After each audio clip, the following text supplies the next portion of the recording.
pertama restorasi ya, saya restorasi pisau yang sudah karat dan jelek, saya restorasi, hasilnya kok bagus.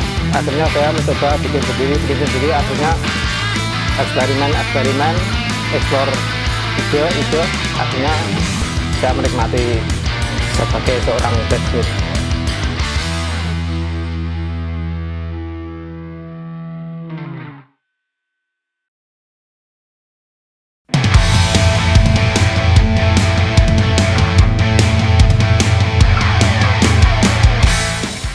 Nama saya Tino Budiarto, saya seorang artis tato dan merangkap menjadi seorang blacksmith. Dulu itu pas masa ayah saya masih hidup itu kan, dia sering mengajarkan cara bikin warongko keris itu sama gagang. Kebetulan ayah saya dia seorang penjamah pusaka, jadi istilahnya tukang membersihkan pusaka keris. Di situ saya sering membantu beliau. Itu dulu pas waktu SMP kalau nggak salah sampai SMA. Selanjutnya ayah saya meninggal, kan nggak ada yang melanjutkan seperti itu. Saya fokus ke dunia tato dulu. Terus akhir-akhir ini nggak begitu lama sih saya menerjuni bidang ini. Saya akhirnya iseng-iseng bikin pisau. Pertama restorasi ya, saya restorasi pisau yang sudah karat dan jelek, saya restorasi, hasilnya kok bagus. Akhirnya saya mencoba bikin sendiri, akhirnya eksperimen, explore ide, akhirnya saya menikmati sebagai seorang blacksmith.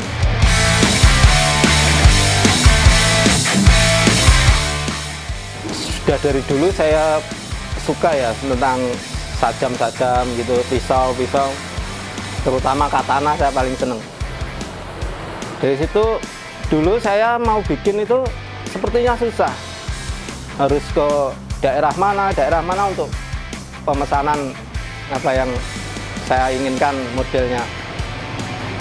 Dari situ akhirnya saya punya inisiatif bikin sendiri bahan buat bikinnya ya, kayak seperti bajapir, piring atau klaker bekas itu yang istilahnya rongsokan itu kan ada. Itu sebenarnya kan bahan yang bagus buat bikin pisau atau sajam. Nah, karena di sini dapatnya juga lebih mudah, tapi untuk seorang blacksmith-nya kan belum ada di sini. Ya ada, tapi dia kebanyakan lebih ke alat-alat pertanian. Nah, itu kan ini gini. Kalau alat pertanian bisa dibilang tukang tanding. Kayak bikin cangkul, bikin arit, atau bikin garu, sekop itu kan. Tapi kalau untuk blacksmith dia cenderung ke sajam, pisau gitu. Jadi istilahnya kalau mungkin ke tahap selanjutnya, ke next levelnya, dia menjadi seorang empu.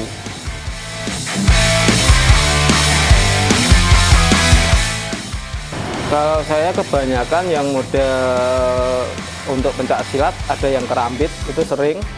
Terus untuk kegiatan outdoor, bushcraft itu juga sering. Sama ini ya, golok itu ya juga, golok sembelih terutama. Pedang ada, cuman mungkin karena harga pedang kan pembuatannya juga lain, prosesnya juga lama, jadi harganya mungkin kemahalan atau gimana, agak jarang sih. Kalau di Madiun ada sih, cuman nggak seramai luar kota, luar pulau sudah ada. Di sini kebanyakan ya Aceh, terus Bali, Kalimantan gitu. Kalau untuk pisau yang standar sih buat yang di dapur atau buat yang chef itu mungkin ya karena di sini saya kerjanya nggak hanya seorang blacksmith, saya juga seorang artis tato ya.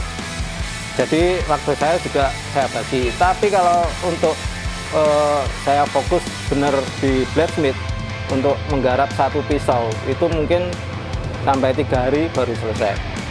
Karena mungkin ada jam juga saya bagi antara tato dan blacksmith, otomatis jamnya juga molor, mungkin bisa hampir seminggu baru jadi. Kalau pedang, Kalau pedang hampir mungkin 1 bulanan.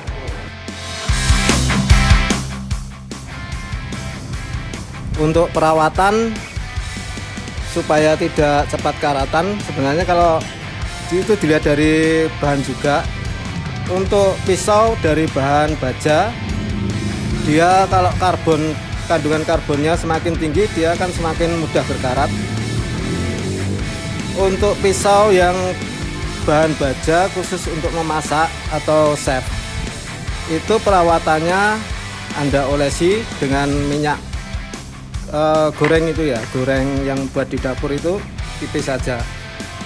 Tapi kalau untuk bushcraft, apa kegiatan outdoor untuk tebas menebas, diolesi sama minyak mesin jahit yang apa itu, minyak Singer itu.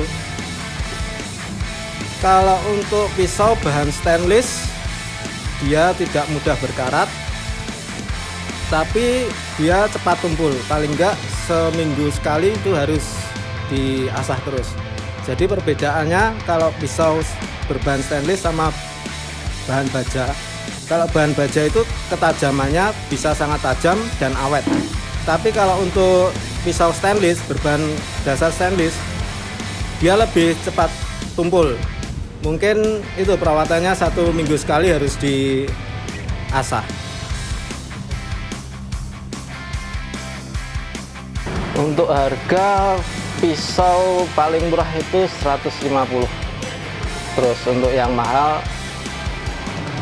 mungkin kalau selanjutnya belum ada ya, tetapi yang terakhir itu 1,8